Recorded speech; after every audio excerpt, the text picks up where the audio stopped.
6 months after my husband died, I spotted him at a market. Then I followed him home. Part 3. Please, Sarah, keep your voice down. The neighbors. Oh, you're worried about the neighbors. I laughed, a harsh, bitter laugh. I was worried about finding a body in a lake for 2 weeks, Mark. I buried an empty box. I cried myself to sleep for 6 months.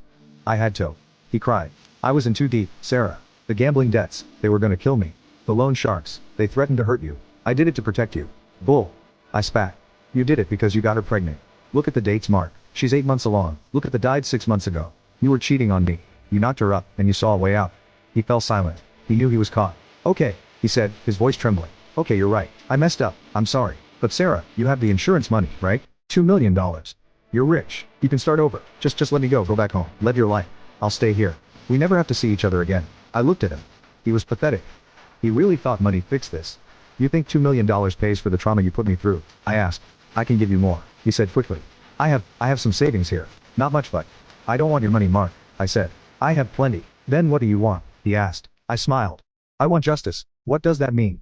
He looked terrified. Who means, I said, checking my watch, that the police are about 3 minutes away. His eyes went wide.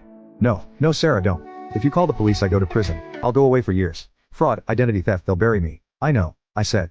But what about the baby? He pleaded. Pointed to the ultrasound picture. Jessica is innocent. That baby is innocent. If I go to jail, she's alone. She has no money. You'd be destroying a child's life. He was trying to use my empathy against me. He knew I always wanted kids. He was trying to weaponize an innocent child to save his own skin. You should have thought about that before you faked your death. I said. You destroyed my life. Now I'm returning the favor. I'll deny it. He shouted, suddenly getting aggressive. He took a step toward me. I'll tell them you were in on it. I'll tell them we planned it together to split the insurance money. You'll go to jail too. I pulled my phone out of my pocket. It was recording. I don't think they'll believe that, I said. Especially since I just recorded you admitting that you did it to escape your gambling debts and your mistress, and that you tricked me. He froze. He looked at the phone. He looked at me. For a second, I thought he might attack me. But then we heard it. Sirens. The wail of police cars coming down the quiet suburban street. Mark collapsed onto the sofa. He put his head in his hands and started to sob. Not a cry of remorse, but a cry of a man who lost the game. You're a monster, he whispered at me. No, I said, walking to the door.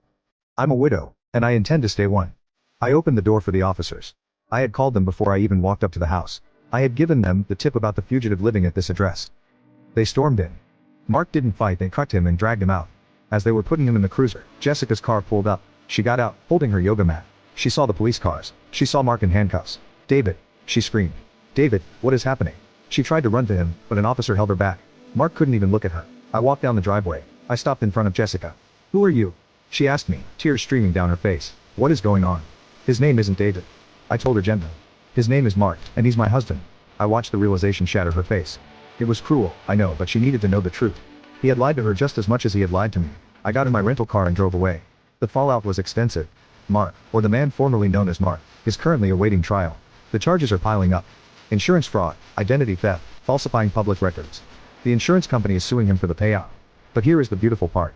Since I was the beneficiary and I was not complicit in the fraud, proven by my recording and my cooperation with the police, and because I had spent a significant portion of it on his debts, which I can prove, the legal battle to get the money back is complicated.